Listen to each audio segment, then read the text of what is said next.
il allait être lancé assez vite et en ouvrant une large concertation auprès de l'ensemble des habitants de toutes les communes de la métropole. Donc voilà, le débat se continue, non seulement sur des questions de fond qu'on essaye de vous apporter, mais aussi avec leur dimension d'actualité projectuelle. Alors, d'abord je voudrais saluer Philippe Labro. Vous êtes responsable chez EDF, vous êtes au sein de la direction collectivité de Jean-Pierre Frémont, un des animateurs du pôle innovation, hein, on peut le dire comme ça. On peut le dire comme ça. Voilà. Et donc, c'est vous notamment qui pilotez tous les ans le concours bas carbone que lance EDF pour faire des démonstrations, solliciter des concepteurs pour aller chercher des possibilités pour demain. Donc là, en l'occurrence, c'était sur la Jalère à Bordeaux, savoir si on pouvait réaliser un aménagement bas carbone. Alors à côté de vous, Nicolas Michelin, architecte urbaniste, est en charge officiellement de l'aménagement de la Jalère, depuis maintenant 2 ans, c'est ça? Donc on pourra comparer l'exercice, je dirais, théorique dont nous allons vous parler, mais c'est plutôt de ces leçons pour le projet qu'on va essayer de vous faire des propositions, plutôt que vous raconter le concours, parce que bon, il y a un très beau livre, Bordeaux respire bas carbone, Bordeaux bas carbone, c'est le titre à peu près exact. Bordeaux respire, voilà, et qu'on trouve. Dites-nous, Philippe. Il faut pousser le bouton vers l'avant. Vers l'avant, voilà. Oui, Bordeaux respire, vous le trouvez à l'entrée à la librairie. Voilà. Et je vous invite tous à aller voir l'exposition qui est à la base sous-marine. Où les 4 projets sont scénarisés et vous trouverez un dossier complet qui vous présente l'ensemble des opérations. Donc beaucoup de choses sur les 4 projets. Donc l'idée n'est pas d'y revenir, mais on a quand même demandé à un représentant par chacune des équipes qui ont concouru de venir nous donner leur avis sur les leçons qu'on pourrait en tirer pour l'avenir. Et pas nous raconter comment vous avez travaillé, c'était dur, c'était charrette, etc., etc. On est d'accord. Bon. Alors, il y en a un par équipe, Vincent Parera,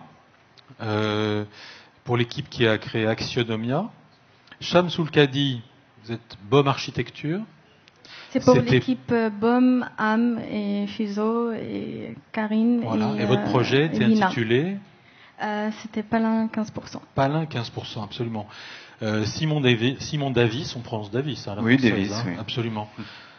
Donc, de AI Environnement. Oui, et je représente l'équipe avec le studio Aquarius également, et Après la pluie, voilà. Et Atelier Gantner aussi. Qui avait proposé le trait. Le trait, effectivement. Voilà, absolument. Et enfin, Yves Pagès, Exploration Architecture. Et votre projet est intitulé Bocage urbain? Oui, tout à fait. Okay. Et pareil, une équipe pléthorique, donc atelier climatique. Oui, absolument, mais vous pouvez les citer, tout à fait, il n'y a pas de souci. Il y avait Anna Marty Baron, Gru, atelier climatique, Bellastock, il faut que j'oublie personne. Et je crois que c'est tout. Et Biodiversita, pardon, pour les questions écologiques. Bon, et on retrouve évidemment tout ça dans le livre, dans l'expo, etc. Alors, Jacques Mongon, le vice-président de Bordeaux Métropole, qui est en charge de l'urbanisme réglementaire et du foncier, va nous rejoindre. Hein. Il était là hier pour parler de l'avenir des 55 000 hectares intégrés dans un projet métropolitain. Il va nous rejoindre pour parler de ce focus sur la Jalère. Mais d'abord, peut-être Philippe Labro, vous nous racontez ce que c'est, si j'arrive à passer l'image. Vous voulez essayer? Il y a de nous... Je suis assez mauvais. On va le faire sans l'image, c'est pas très grave. Si, mais elle va venir. Allez-y, oui. Commencez à nous raconter où est la Jalère. On va passer l'image suivante. Donc, pardon? Ah bon. Petite histoire, donc en fait, le défi, la question qui était posée aux 4 équipes, c'était non pas faire un quartier bas carbone, mais c'était faire un quartier zéro carbone. Sachez tous que, en tant que Français, on émet en moyenne 5 tonnes de CO2 par habitant et par an, donc ça c'est le chiffre. Ce qu'on pense faire, c'est si on est vertueux, si on fait plein d'efforts, on peut arriver au facteur 4, c'est-à-dire émettre plus qu'1 tonne par habitant et par an. Et comment on peut faire, au niveau d'un quartier, pour séquestrer cette tonne de CO2 que l'on va émettre, pour faire un quartier zéro carbone. C'était la question qui était posée. Et la question qui était posée, c'était quelle densité, en fait, sur la Jalère, il faudrait qu'il y ait pour que ce quartier soit zéro carbone. Quelle densité maximale et quel risque, comment traiter les risques inondations, les risques incendies sur ce quartier de la Jalère. Voilà les questions qui étaient posées aux équipes. C'était en forme de défi et puis de réflexion globale sur une zone. Alors, les enseignements que l'on peut tirer de cet exercice, c'est que, en fait, si on veut qu'un quartier, de manière intrinsèque, soit neutre en carbone, il ne faudrait pas qu'il y ait plus de 5 à 6 habitants à l'hectare. Donc, comme vous pouvez le constater, c'est pas un quartier, c'est pas une ville. On voit la zone de la Jalère qui est ici. On a pris comme terrain de jeu, en fait, un terrain de la Caisse des dépôts et consignations qui va être un terrain en devenir, à reconfigurer. Et on essaie de voir les interactions entre le terrain et sa périphérie. Donc les équipes ont réfléchi à ça. Comme on l'a dit, 5 habitants à l'hectare, c'est pas la ville. Par contre, ce qui nous interroge par rapport aux résultats de ce concours, c'est quel rapport, on peut penser que ce concours est un peu la métaphore du rapport entre la ville et son arrière-pays. C'est-à-dire, comment une ville comme Bordeaux, une métropole comme Bordeaux, pourrait créer une valeur carbone, en fait, qu'elle pourrait changer avec son voisinage, son arrière-pays. Comme quand un agriculteur du Nord-Aquitaine vient vendre ses carottes au marché, il pourrait proposer à la ville des crédits carbone de proximité pour que la ville arrive à sa neutralité. Parce qu'on voit que la neutralité carbone au sein d'un tissu urbain n'est pas possible de manière intrinsèque. C'est comme une ville auto-alimentée, comme une ville autonome en général. La ville naît des échanges de flux, qui soient tangibles ou non, et comment on peut optimiser ces flux. Donc, c'est la question qui était posée, et je pense que chaque équipe y a apporté, vous le verrez, sur des formes urbaines différentes, mais avec une conclusion qui est celle que je vous dis, c'est ce problématique de la neutralité intrinsèquement n'est pas jouable dans un système urbain. Alors, la première équipe. Alors la première équipe, c'est Axonomia, donc qui a réfléchi en fait à une mutation radicale du terrain, parce que terrain inondable. L'exercice a été poussé au bout dans un système en fait qui prend en compte le risque d'inondation et qui le dompte quelque part pour créer des nouveaux services et des nouvelles urbanités autour de l'eau. Ensuite, la cathédrale carbone au bocage urbain, c'est l'essai d'un bocage urbain, vous le voyez ici, avec un niveau surélevé qui va permettre, pareil, d'accepter l'inondabilité. On en a parlé, le président Juppé en parlait, donc le risque d'inondation, donc on voit que les habitants ont des étages refuges et peuvent vivre dans la partie haute donc de ce bocage urbain, qui est un carré habitable qui est à l'intérieur complètement planté. Ça, c'est une forme différente. Palun, donc un exercice en fin de compte de paysage et d'une nouvelle urbanité en essayant de faire un laboratoire de recherche intrinsèque au terrain qui va travailler sur les 15% de carbone résiduel et qui va essayer de tout inventer pour réduire ce carbone résiduel et par là même tomber dans cette fameuse neutralité que l'on veut tous atteindre.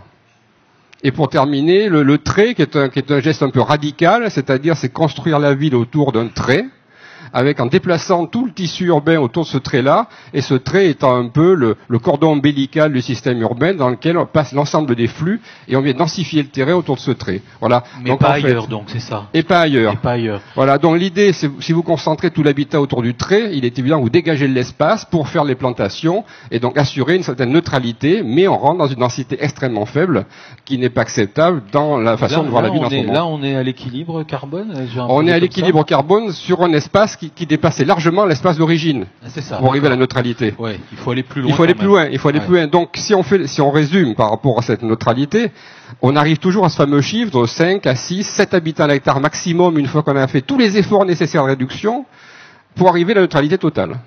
Ouais.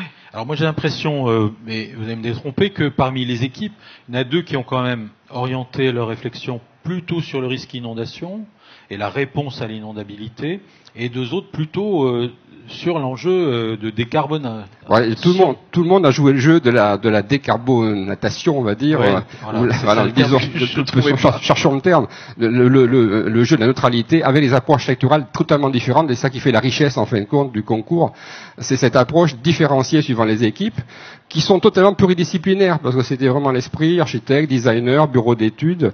Et pour nous, c'est un formidable chantier d'intelligence collective, parce que ça nous permet quand même d'avoir une vision prospective, parce que l'idée, c'était oublier le PLU, oublier le SCOT, oublier les RT, oubliez tout ce que vous faites d'habitude, n'ayez aucune contrainte, soyez créatifs et proposez-nous quelque chose de décoiffant, quelque chose d'innovant et quelque chose pour lequel vous n'avez jamais pensé, parce que là vous avez le champ de la liberté et on vous donne ce champ de la liberté à conquérir pour un Bordeaux 2050 en rupture complète, dans la prospective urbaine pure, en fait, une rupture complète à 2050. Alors, je voudrais vous donner la parole. D'abord sur un sujet, l'inondabilité.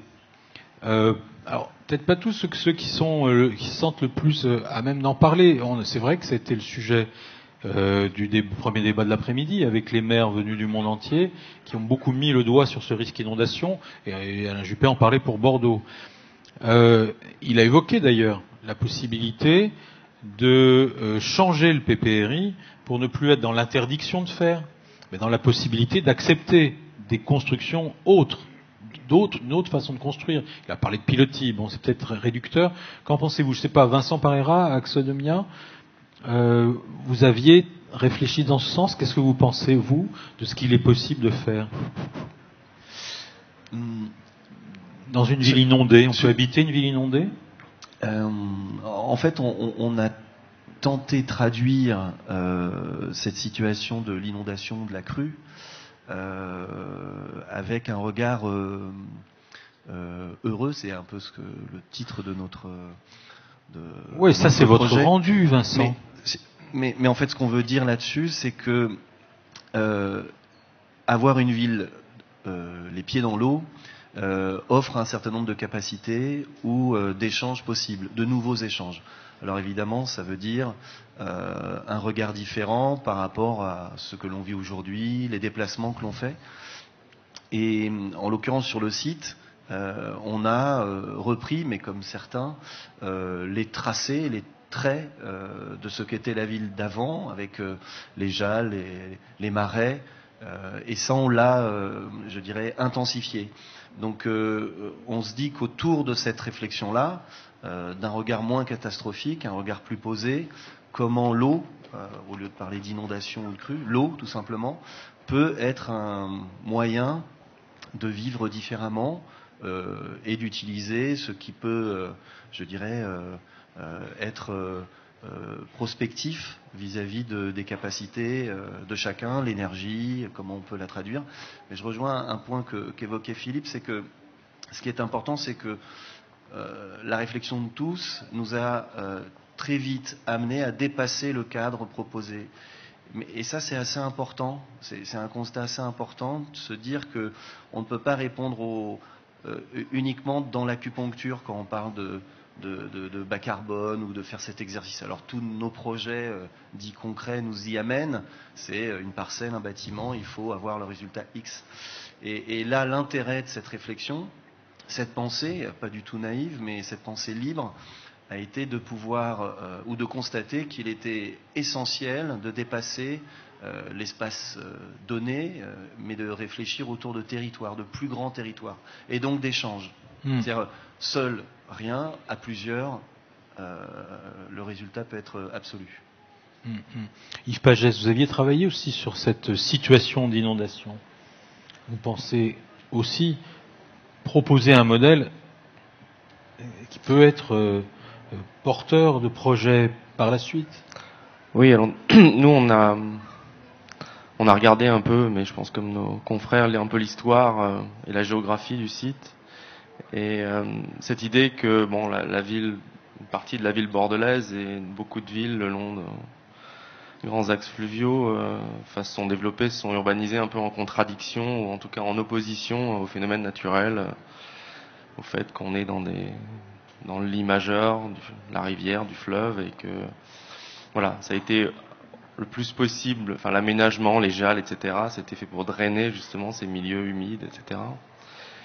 Et nous, on s'est rendu compte que bon, il y a plein d'autres pays dans le monde, plein d'autres environnements où les gens vivent perpétuellement, depuis toujours, avec ces questions d'inondation, de montée du niveau des eaux, quoi. Et donc c'était aujourd'hui une des idées, une de nos propositions, c'est de dire voilà, ne nions pas ce fait, il va probablement s'accentuer avec le dérèglement climatique, réacceptons-le et du coup réadaptons nos formes architecturales à propos de ça. Et l'autre réflexion, c'était par rapport à la problématique carbone plus vaste, c'était justement ces milieux humides. Alors ça peut être des puits carbone en fait. Il y a des écosystèmes bien connus, les tourbières, qui sont de gigantesques puits carbone en fait. Alors bon, on n'avait pas les éléments historico-géographico-géologiques pour s'assurer qu'à cet endroit-là il y a eu une tourbière qui a fonctionné, etc. Aujourd'hui, la tourbière, si on a une, elle est morte sur le site de la Jalère. Oui. Mais voilà, on sait que les tourbières, comme d'autres écosystèmes, sont des puits carbone absolument colossaux. Donc, une des réflexions qu'on a eues... Parce que c'est du carbone fossile qui se crée, enfin, en train de se créer, quoi. Et un des problèmes majeurs qu'on va avoir à l'échelle monde aujourd'hui, comme le disait Vincent, c'est la température se monte et le permafrost. Alors, c'est pas ici, c'est pas chez nous, mais c'est en Russie, c'est au Canada, c'est dans ces zones-là.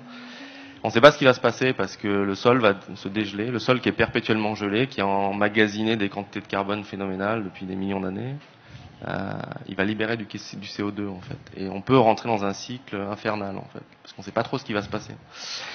Et alors bon, ça c'est le constat un peu catastrophiste. Le constat qui serait positif, c'est de dire est-ce qu'il y a un moyen de régénérer une tourbière ou de créer une tourbière artificielle qui réemmagasine du carbone. Et bon, sur le site de la Jalère, aujourd'hui c'est pas le cas, mais voilà, dans une si je comprends bien ce que vous dites sur le plan du principe, c'est qu'en effet, c'est bien de réduire les consommations et les émissions, d'accord. Voilà.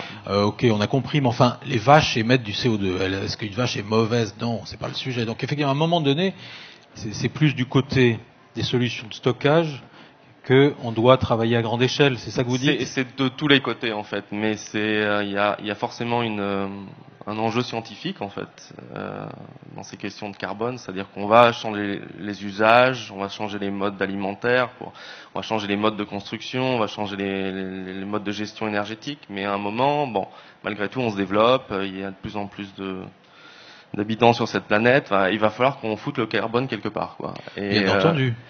Et donc nous, on s'est dit, dans le sol, du sol, il y en a partout sur toute la planète, et il y a des sols qui sont potentiellement capteurs de ce carbone. Oui, d'accord. C'était le débat d'hier après-midi où on a parlé en effet du potentiel de l'agriculture. Si on revient à une agriculture raisonnée et convertie, qui se retourne vers la fertilité des sols, la moindre plante, sa fonction, c'est de détacher le carbone des deux molécules d'oxygène, et puis de stocker le carbone, qui pèse moins lourd que l'oxygène d'ailleurs, et de libérer l'oxygène. Donc c'est vrai de tout le végétal.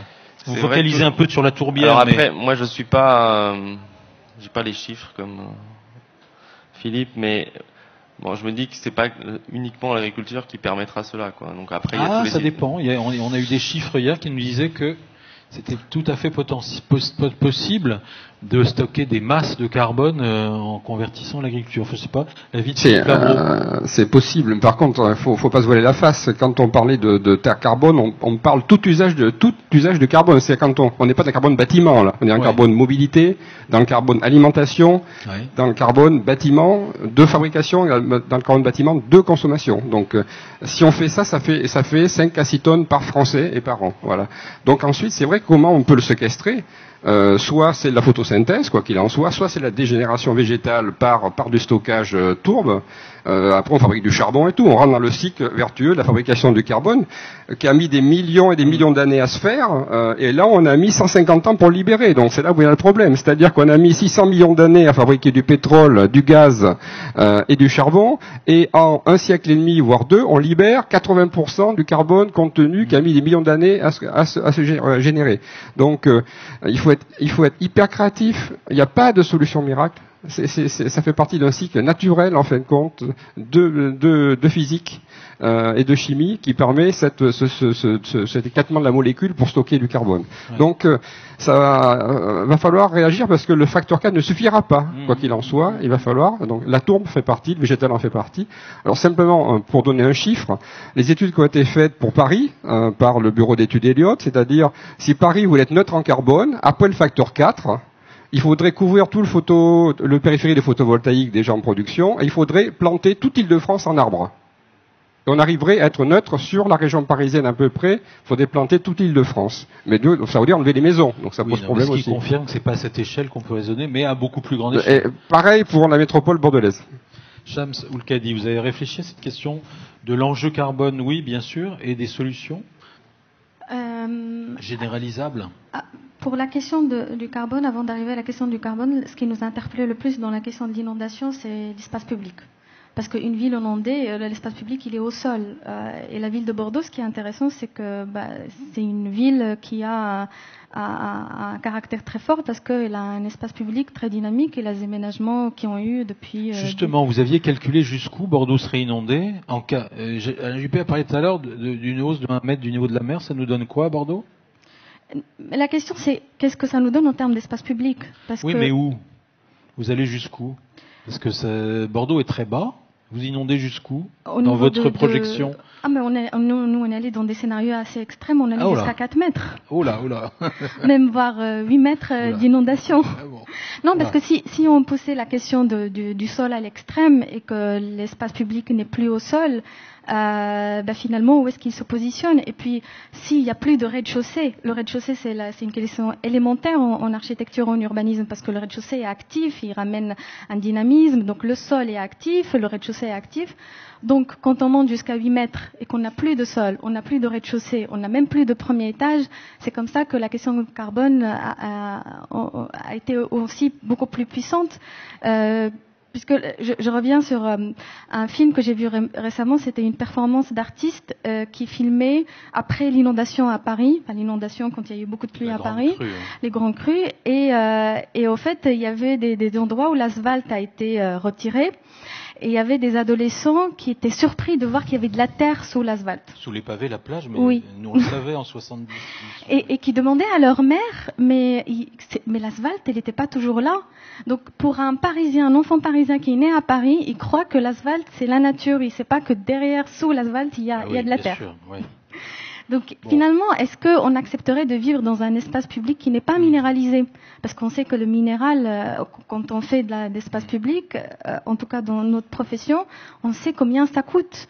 Pas juste au niveau financier, mais au niveau aussi du coût de carbone. Oui. On le ramène d'où? On le produit comment? Tout le coût du transport, et on sait à quel point l'espace végétal, forcément, il a un coût de production beaucoup plus faible et puis un coût carbone aussi beaucoup plus faible. Mais donc, c'était votre proposition pour stocker le carbone?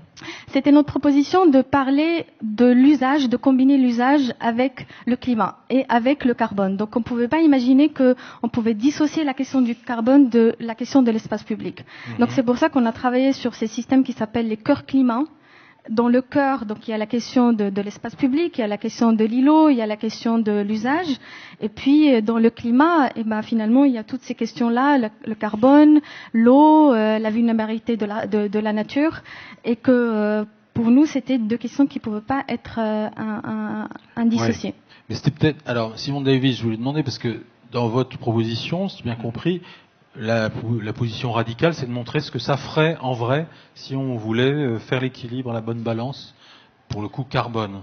Oui, exactement. Dans notre proposition, on est justement à cette densité de personnes de 7-8 personnes par hectare maximum. Donc c'est une densité rurale, qu'on se le dise. Ici, on est à plus de 100 dans certains quartiers, juste pour se donner une échelle. Là, on est beaucoup plus sur un hameau paysan dans l'échelle.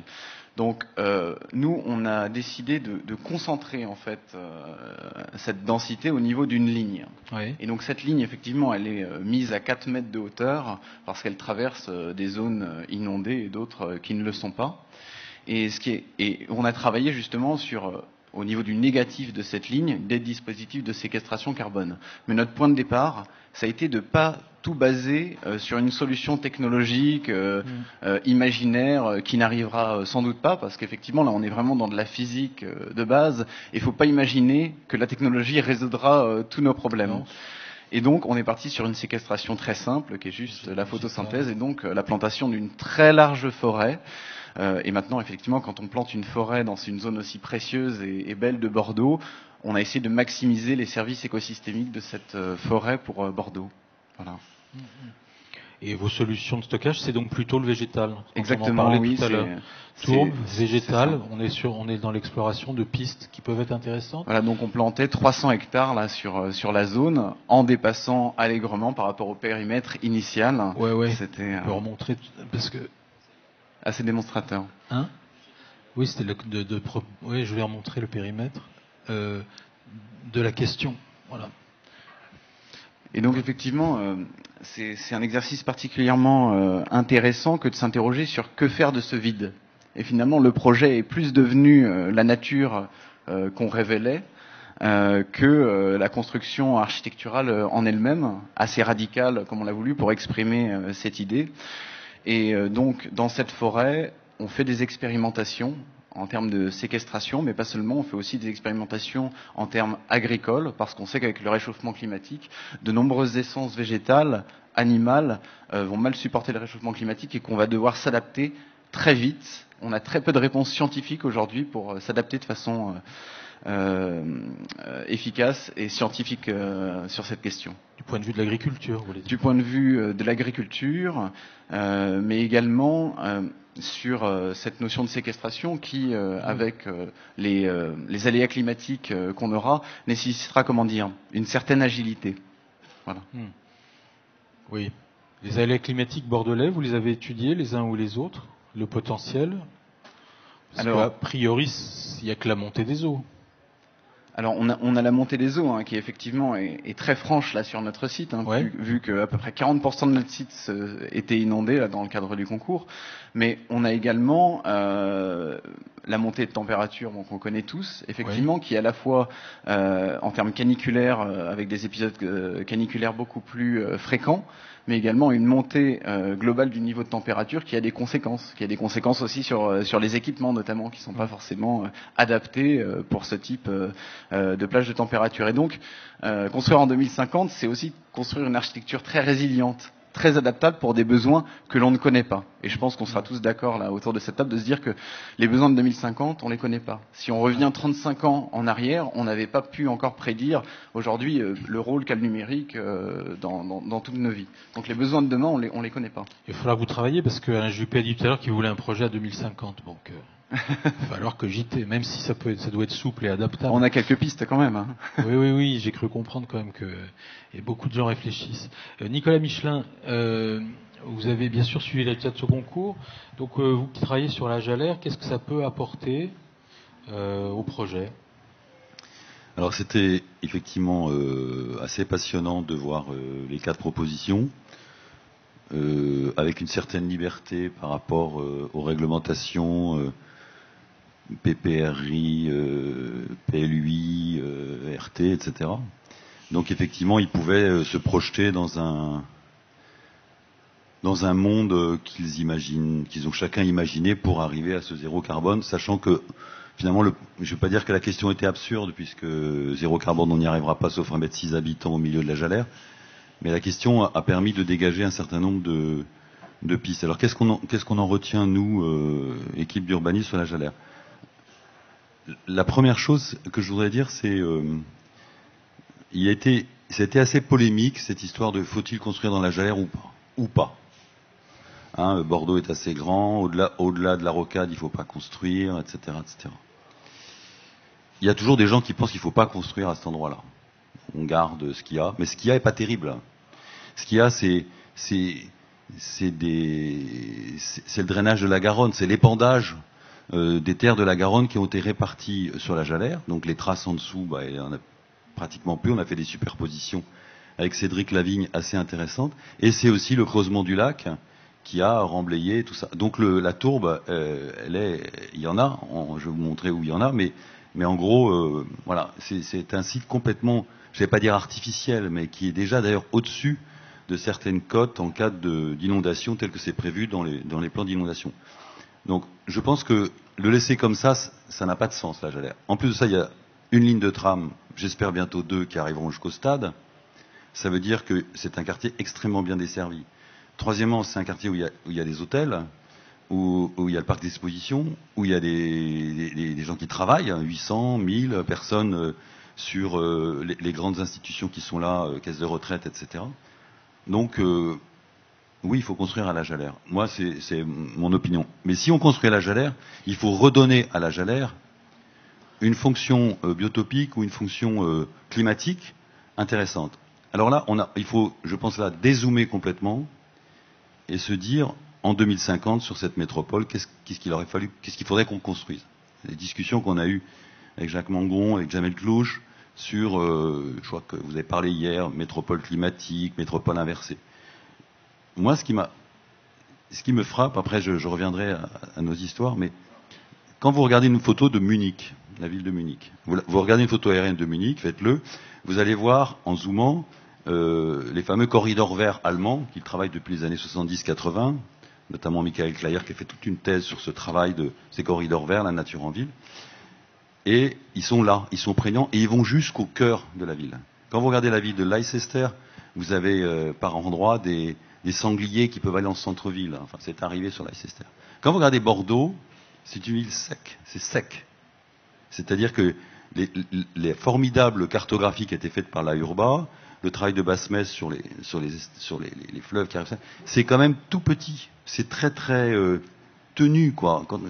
Et la nature en ville, en fait, elle est tout autour et elle bloque à l'entrée de la ville de Bordeaux.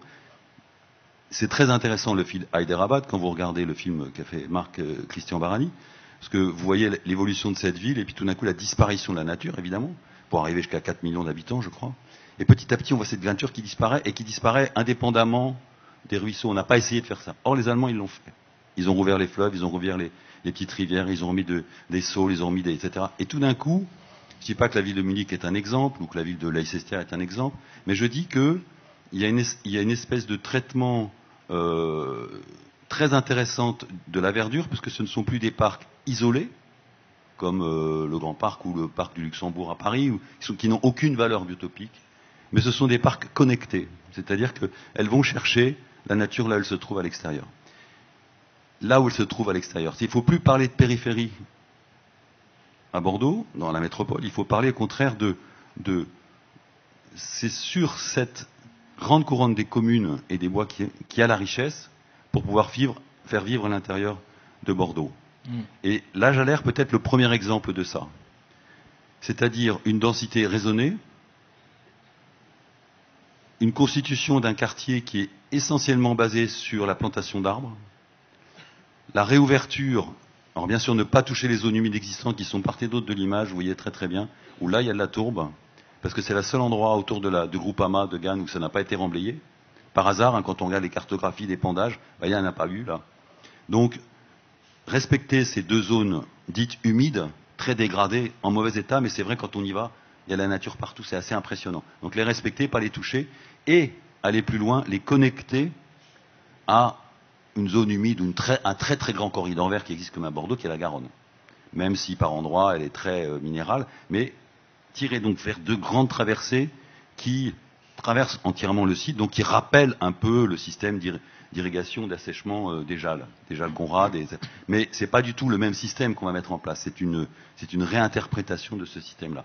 Et dans leurs travaux à chacun d'une façon différente, moi j'espère continuer à travailler avec les équipes, je l'ai dit à Philippe, qu'on puisse continuer à travailler ensemble, qu'il puisse y avoir un petit contrat de votre côté, un petit contrat d'une autre, enfin nous on a notre contrat, et qu'on puisse échanger sur certaines...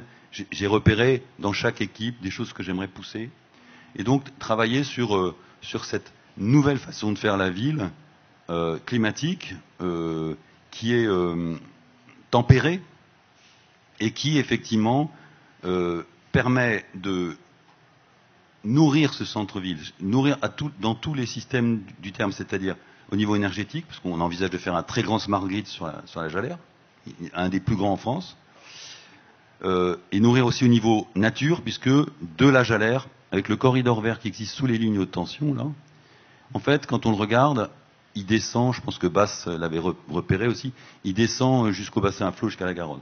Donc un premier corridor vert qui, à l'occasion de la projet Jalère, on pourrait créer, et qui pourrait être l'exemple d'une succession de tirer ce vert qui est à l'extérieur, cette nature, de la tirer vers l'intérieur de Bordeaux. Donc vous voyez qu'à travers la Jalère et à travers ce projet bas carbone, il y a toute cette dynamique de la métropole de demain qui est en jeu et qui est absolument passionnant. Qu'en pensez-vous, Jacques Mangon? Alors, je vous ai annoncé tout à l'heure, on sait que vous nous rejoignez. Merci d'être là. Vous nous avez déjà donné votre sentiment hier, quand on parlait plus largement des 55 000 hectares naturels de Bordeaux. Là, on est beaucoup plus précis sur l'insertion possible d'un projet de développement respectueux, voire développeur de la nature et des logiques naturelles. Votre réaction? Oui. Alors, j'ai été extrêmement heureux de participer au jury de ce concours, parce que finalement, on est là face à deux choses. C'est d'abord une libération par rapport à des tabous nationaux, qui étaient des tabous de l'époque d'abondance, où il n'y avait pas de problème, on pouvait poser des grands principes d'ingénieurs, etc. Enfin, j'aime beaucoup les ingénieurs. D'ailleurs, je m'incline devant la grande maison d'ingénieurs, mais c'était un peu l'époque d'abondance, et puis maintenant, c'est plus tout à fait le cas. C'est même loin d'être le cas, et on est dans une figure contraire qui est l'anticipation de la nécessité. Et la projection vers 2050, c'est ça qui est passionnant, c'est l'anticipation de la nécessité. Alors évidemment, c'est un peu les débuts du tube cathodique, on a des gros écrans, ça prend toute la maison, l'image est encore un peu floue, on se dit, voilà, ça va pas être facile, mais on sait bien que pour peu qu'on y aille avec un petit peu d'enthousiasme, de créativité, puis de confiance en l'avenir. La confiance en l'avenir, c'est c'est le moteur premier des civilisations. Seules celles qui ont confiance en l'avenir ou qui se donnent confiance avancent. Eh bien, on sait très bien que si on fait ça, on va y arriver. Et moi, je trouve ça absolument passionnant. Et il faut un mélange. Et c'était ça qui était présent un peu dans tous les travaux d'une forme ou d'une autre. C'était le mélange entre l'ambition et l'humilité. Parce que ça a été dit par beaucoup, il y a une forme d'humilité dans la récupération du carbone. On se dit, il y a quelquefois beaucoup d'ambition, et toutes les voies sont intéressantes à explorer, et ça m'a beaucoup plu.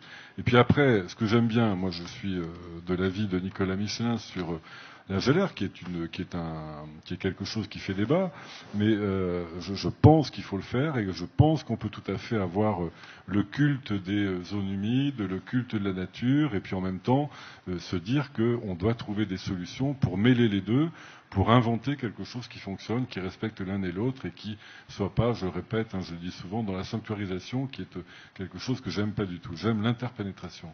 Et après, dernier élément, c'est moi j'appelle ça la métropole inversée, c'est-à-dire la métropole s'est toujours construite jusqu'à présent à partir du rayonnement radioconcentrique, d'un truc très fort au centre, et puis après on en a des versions d'évaluer au fur et à mesure qu'on s'éloigne du centre vers la périphérie. Moi, je crois que dans les périphéries, il faut qu'on invente les métropoles de demain. Chaque périphérie a un génie propre, un talent propre, un avenir propre à dessiner. La Gélère en a un, et il faut partir de ça. Donc, je veux dire, la métropole de demain se construira bien sûr sur le rayonnement du centre et sa force, sa puissance. Bordeaux sera toujours Bordeaux, mais aussi sur les émissions venant d'ailleurs, disant d'autres choses, prenant d'autres systèmes, intégrant fortement la nature et donnant leur énergie à l'ensemble. Alors, Nicolas Michelin nous a amené une nouvelle idée par rapport à ce qu'on a débattu hier autour des 55 000. C'est cette idée de créer des corridors pénétrant de la périphérie vers le centre. Ça vous dit quelque chose ? Pardon, c'est familier, mais ça peut être porteur de...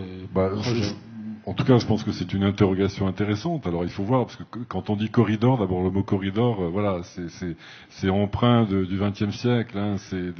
Ça détruit tout, ça fait tout, etc. Donc, il faut le revisiter. Ouais. Les corridors, ça peut être des corridors de vie, ça peut être des corridors verts, ça peut être des corridors différents. Mais je pense que, en tout cas, l'irrigation, elle doit se faire dans les deux sens. On a vu l'irrigation se faire du centre vers la périphérie. Et il faut trouver d'autres irrigations avec d'autres modes, d'autres modèles qui fonctionnent dans le sens inverse, qui sont finalement des irrigations centripètes, pas seulement centrifuges comme par le passé. Alors quel corridor ? Là, l'avenir est à écrire. Il faut vraiment qu'on réfléchisse. Évidemment, dans tout ce qu'on dira aujourd'hui, demain, après-demain, on se trompera. On dira beaucoup de bêtises sur 2050. Mais enfin, dans tout ce qu'on va dire quand même, il y a peut-être des choses où on réussira à anticiper de manière assez intelligente l'avenir. Et on pourra être heureux d'avoir participé un peu à une progression de l'humanité. Parce que finalement, on est un petit peu là pour ça aussi. Oui, c'est l'enjeu. J'ai peut-être pas employé le bon terme en parlant de corridor, Nicolas. C'est plutôt que ces villes se sont un peu asphyxiées quand même, sur toutes les villes, pas seulement Bordeaux, se sont un peu asphyxiées, soit sur leurs rocades, soit sur leurs périphériques, soit sur leurs boulevards, et que d'aller aujourd'hui à Saint-Médard-en-Jalles en vélo ou d'aller, au Bec d'Ambès, ça reste compliqué, même s'il y a la trame verte et bleue qui est très très bien montrée dans cette exposition. On a envie de de relier tout ça et de lui donner un sens. C'est pas des corridors, voilà, c'est que la nature qui passe. Il y a des gens, il y a des vélos, il y a de la promenade, il y a des flux, il y a peut-être des camionnettes électriques qui ramènent des choses sur le centre de Bordeaux et vice versa. Mais on s'aperçoit qu'en fait, la richesse de cette métropole bordelaise, c'est quand même tout ce qui est autour, en se disant que sur Bordeaux, c'est joué. Je ne vais pas dire que c'est fini, mais c'est joué, quoi. Bordeaux, c'est dessiné, c'est écrit. Il y a encore les derniers quartiers qui sortent. On sait où on va. Enfin, je pense qu'on sait où on va. Après, la question climatique, la question de la nature, la question de la biodiversité, la question de la respiration des gens, la question du trafic automobile qui sature tout ça, elle se pose et la solution sera par l'inverse. C'est-à-dire on ne va pas attaquer le problème du centre, on va l'attaquer par l'arrière. Et c'est ça que je voulais dire. Et on le sent dans le Grand Paris. Aujourd'hui, vous commencez à sortir de Paris en vélo relativement correctement dans certaines parties, parce que on pense ça, c'est pas si loin, si vous voulez. Jalère, ça reste très très loin pour les gens. C'est quoi? On va au stade. Bon, maintenant avec le stade, c'est un point, mais le parc floral, le vélodrome, c'est compliqué, quoi. On y va en voiture tout de suite. Ben non, en fait, c'est pas si loin. Et je dis que moi, des bassins à flot, donc qui seront accessibles par la promenade, on ira au bassin, on se retrouvera à la base et on montera en vélo, à pied, en jogging, jusqu'à la Jalère, jusqu'au parc floral, et du coup, on se retrouve dans une espèce de vraie nature, j'allais dire. Elle est là, la vraie nature. C'est la grande Jalles, c'est la Jalles noire, la vraie nature. C'est pas le petit parc en centre-ville, bien qu'il soit nécessaire. Mais cette espèce on réfléchit plus du centre vers la périphérie, on réfléchit de la périphérie vers le centre. Je me suis dit que je ne voulais pas oublier ce mot-là. Ok. Oui, allez-y, Jacques Mangon, puis on va prendre une ou deux questions. Oui, si je peux rajouter un tout petit mot. Donc c'est tout à fait ça. Le joyau sera aussi dans l'écrin finalement. Mais ce qui m'a beaucoup intéressé aussi dans le concours, c'est ce que vous disiez tout à l'heure, c'est-à-dire que à partir du moment où on raisonne sur cette thématique à 2050. Tout d'un coup, revient avec beaucoup de force la question de l'urbain, de l'humain, du déplacement, du contact physique, de l'espace public, et vous l'avez souligné tout à l'heure. Moi, je partage beaucoup ça. Et à chaque fois, devant tous les projets qu'on a vus, il y avait cette question-là. Comment ça se passe? Quel est le nouvel espace public? Ou quels sont les nouveaux codes du nouvel espace public? Enfin, voilà. Et ça, c'était plus, à vrai dire, presque plus nébuleux que le reste, parce que c'est le plus compliqué, que c'est l'essence de tout. Oui, vas-y. Il n'y avait pas de place vraiment constituée, il n'y avait pas de rue vraiment constituée dans aucun de vos projets. Enfin, je n'en ai pas vraiment vu, quoi. Donc le modèle de la ville classique ne s'appliquait plus du tout à ce modèle de la nouvelle ville climatique. Et l'espace public devient, pour moi, autre chose. Et d'ailleurs, dans la Jalère, telle qu'on va le pratiquer, il n'y aura pas vraiment de rue. Il n'y aura que des clairières, des bosquets, et les gens circuleront dans une nature vraie, puisque tout ça est connecté et rattaché. Et donc, il n'y aura pas le macadam. Alors, il y a des questions? Oui, là? Non? J'ai vu une main qui se levait par là ou pas? Non? C'était juste... Non? Pas de questions, ni d'intervention? Bon, tant pis. Alors, vous vouliez réagir? Non? L'un ou l'autre? Ah, là. Alors, merci de m'aider. Est-ce que si on peut avoir un micro? Merci, vous êtes gentil. Au premier rang, présentez-vous, s'il vous plaît. Bonjour, donc Anne-Sophie Verriès, paysagiste. J'ai également travaillé sur le concours bas carbone dans l'équipe Studio Akeruis. Oui. Et en fait, ce que je voulais souligner aussi, au travers de votre débat et ce qui ressort des projets et de l'évolution de l'urbanisme tel qu'on peut l'avoir aujourd'hui, c'est que finalement, il y a vraiment la question territoriale qui revient au cœur du sujet. C'est que on est obligé de parler de territoire, de s'agrandir, de réagrandir cette échelle de réflexion, justement pour pouvoir rentrer dans une notion non plus de lutte contre l'environnement, mais de respect.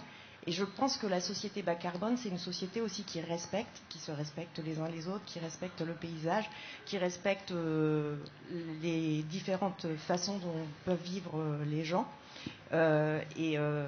Au travers de la façon dont la ville et la réflexion sur la ville est en train de se transformer, je pense qu'on va dans le bon sens et que justement là on a finalement des bonnes pistes d'accroche qui nous permettent justement de pouvoir penser bas carbone et d'aller dans cette direction-là.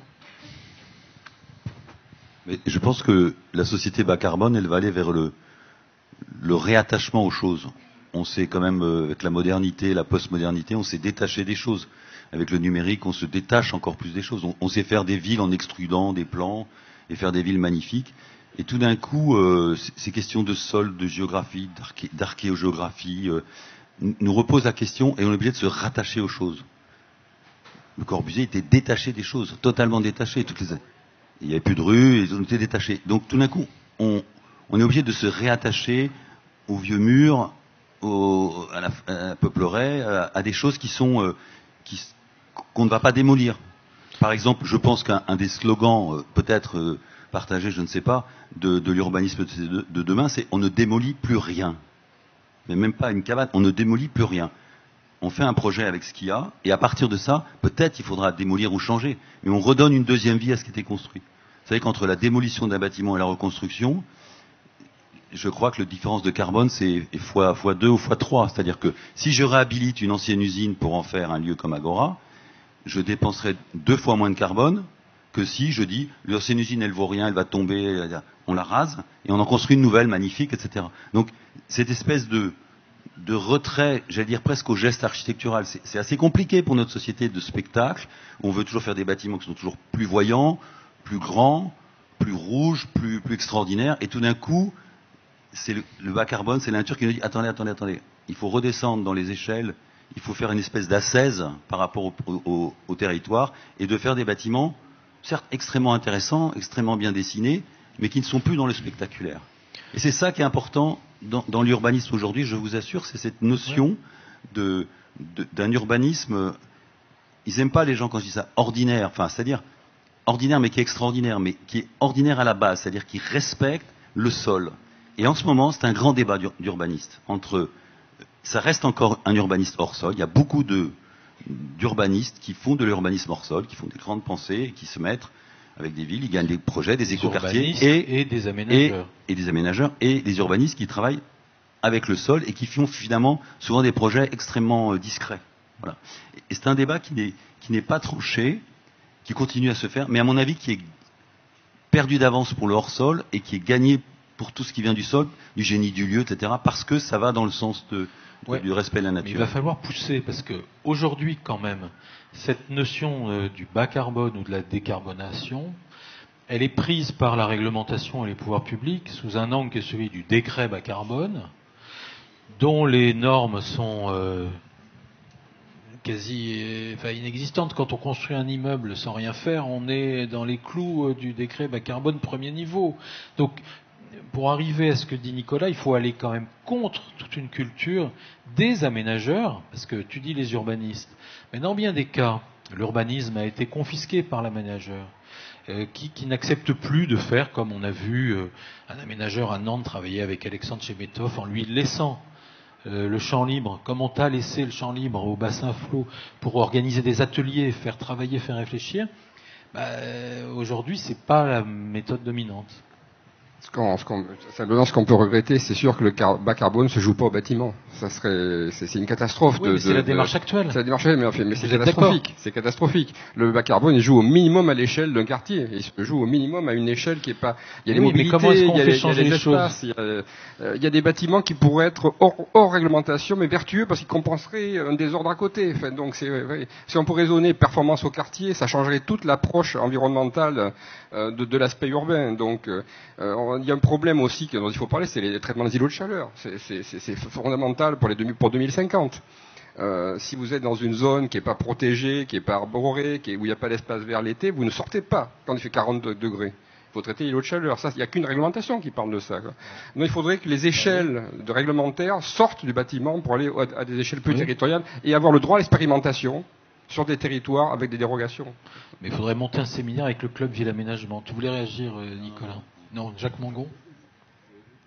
Allez-y. Il faut pousser le bouton vers le bouton. C'est une toute petite chose qui venait en écho à ce que vous dites. En plus, il y a un avantage, c'est que ne pas faire l'erreur de penser que le bas carbone c'est le bâtiment. ça veut dire qu'on a peut-être l'espoir, si on raisonne à l'échelle du quartier ou à une échelle large, de faire un bas carbone qui est joyeux, qui est gai, qui est agréable. Parce que c'est vrai que les images du bas carbone à l'échelle du bâtiment, c'est un peu sacrificiel. Enfin voilà, on se promène en pénitent, la vie est triste, elle est austère, on est bien, mais qu'est-ce qu'on s'emmerde. Donc voilà, il faut un petit peu qu'on puisse dépasser ça. Et ce que j'aime bien dans le raisonnement intellectuel pertinent, qui est celui que vous défendez, c'est qu'à l'échelle du quartier, on peut arriver à penser une société qui est une société où on a plaisir à être. Et ça, je pense que c'est une dimension qui me paraît importante. Une petite remarque accessoire. Oui, il y a une question, pardon, excusez-moi. On va vous donner le micro, je ne vous vois pas du tout. Je pense que la jeune fille qui a le micro va vous voir. Ah oui, Youssef Tomé, alors, très bien.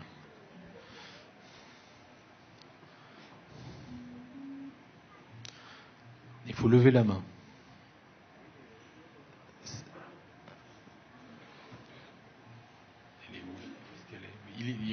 C'est bon? Ça y est? Oui, je suis là. Vas-y, Youssef. En fait, non, je voulais juste dire que je pense qu'il y a les deux. C'est-à-dire que l'exemple que Nicolas Michelin a donné est intéressant, mais je pense, hier, je discutais avec Arnaud Daquin et il disait que, par exemple, il y a deux façons de faire la cuisine. Il y a, par exemple, on réfléchit à un plat et puis on met on cherche les ingrédients pour le faire. Puis il y a la façon un peu classique qui est de dire qu'est-ce qu'il y a dans le terroir et puis on essaye de faire avec ce qu'on a pour faire un plat. Je pense que l'un n'empêche pas l'autre. Ça dépend du territoire. Je pense qu'il faut arriver à faire comme si comme si on donne à manger à un hôpital, mais pas d'une façon industrielle, mais d'une façon spécifique. C'est-à-dire que si le territoire permet ou il y a quelque chose, il a une identité assez forte pour vraiment l'écouter, comme dans une cuisine, si on est dans un endroit où il y a des ingrédients qui sont vraiment, il suffit juste de les laisser. Quand on va manger un sushi au Japon, il n'y a rien, quoi. Il n'y a pas de, il y a que les ingrédients, on va dire.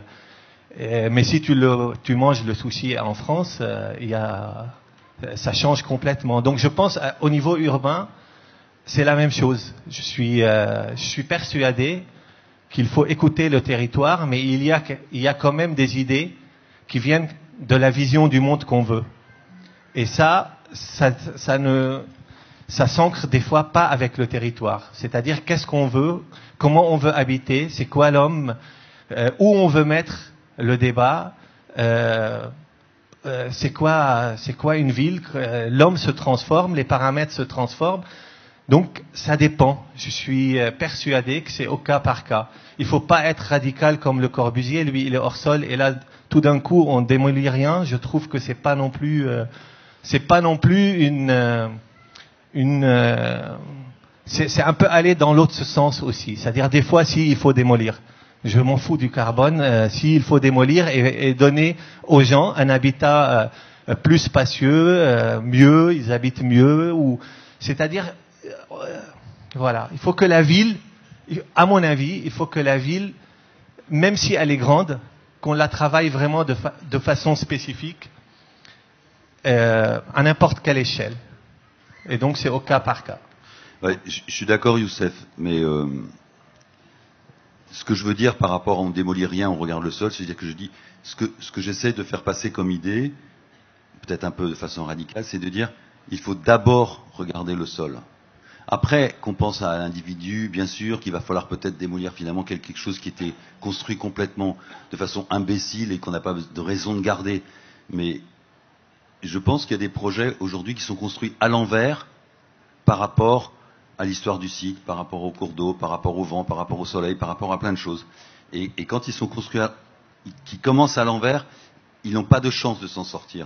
Ce que je veux dire par là, c'est que la force de l'histoire du sol, encore une fois de sa géographie, mais de son histoire et du climat qui est autour et de toutes ces ressources qu'on vient chercher, c'est ça le départ. Après, évidemment que l'on va ajouter des choses qu'on a une vision, qu'un urbaniste ou qu'un maire, un élu a une vision et a envie de faire quelque chose. Mais je pense que cette idée de bien regarder ce qu'on a d'abord sous les pieds, elle est fondamentale. Et pour la métropole bordelaise 2050, je pense qu'il serait assez extraordinaire, c'est de faire sur toutes les communes de la métropole, de faire des vraies études archéogéographiques qui expliquent l'histoire de ces communes, pas pour dire on va revenir au passé, mais pour dire ça c'est tout ce qui s'est accumulé pendant plus de 1000 ans, on en est là aujourd'hui, et comment on peut redonner une ville contemporaine par rapport à ça, plutôt que de dire bon, la situation est à peu près comme ça, moi j'ai une idée d'une nouvelle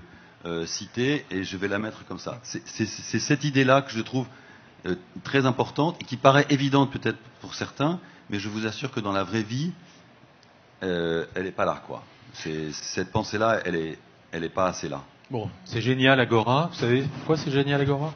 Parce que vous avez le commissaire de Agora 2008 qui débat avec le commissaire d'Agora 2014.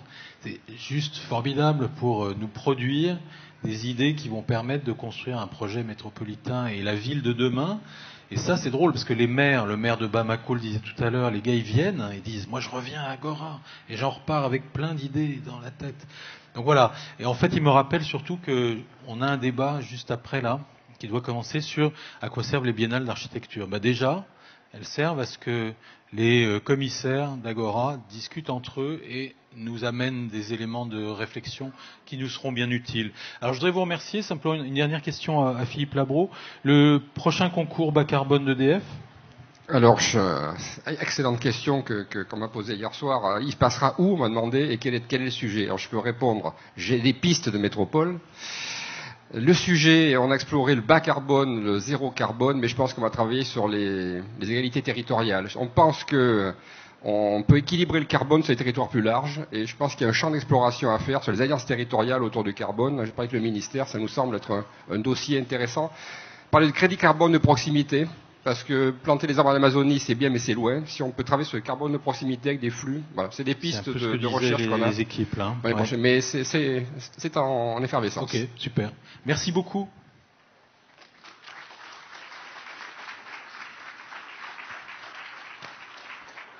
Et donc, ben voilà, on va enchaîner sur à quoi servent les biennales.